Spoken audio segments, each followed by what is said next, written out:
Imagine living every day knowing tonight might be your last. Gunfire as your alarm clock, explosions as your lullaby. Your children learning to run before, learning to walk because death has faster footsteps than childhood. This was Liberia in the early 2000s, a nation shredded by a brutal civil war. Rebel groups everywhere, night raids, children forced to become soldiers, women violated as weapons of war, millions displaced, terrified, silenced. Except one woman refused silence. Her name was Leymah Gbowee. She wasn't a president. She wasn't a soldier. She had no army. She was just a mother trying to keep her children alive. But she had anger, faith, and a belief that peace begins with the brave. Leymah gathered other women, Christian and Muslim alike, and together they formed a movement armed with the most dangerous weapon of all, unity. They marched in white dresses symbolizing peace, standing under the scorching sun,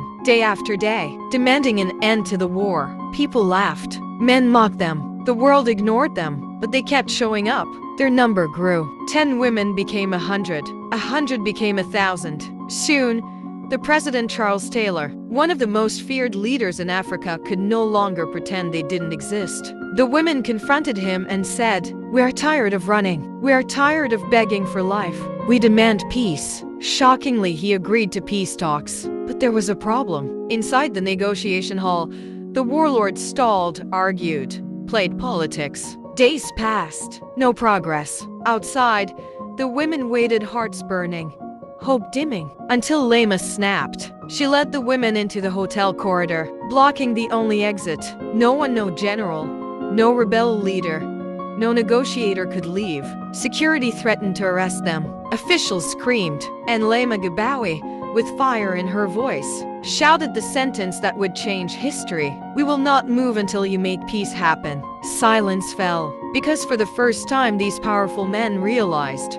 they were prisoners of women who had already lost everything and were no longer afraid. The tension inside that room exploded. Negotiators were forced back to the table. Arguments turned into agreements. Pen ink replaced gunpowder. And finally the ceasefire was signed. The war ended. The country breathed again. Families returned home. Children laughed again. The sound of gunfire faded into memory. All because a group of women refused to sit down, refused to shut up, refused to wait for someone stronger to save them. Years later, Leymah Gbowee received the Nobel Peace Prize. But medals were never her mission. She once said, "The world might forget our names, but it will never forget what we did, because peace will always carry our footprints." This is the story textbooks rarely tell. A war, one of the deadliest in Africa, didn't end with bombs or armies. It ended with courage, with mothers, with unity, with a single unstoppable promise: we will not move. And that is how one woman rewrote history.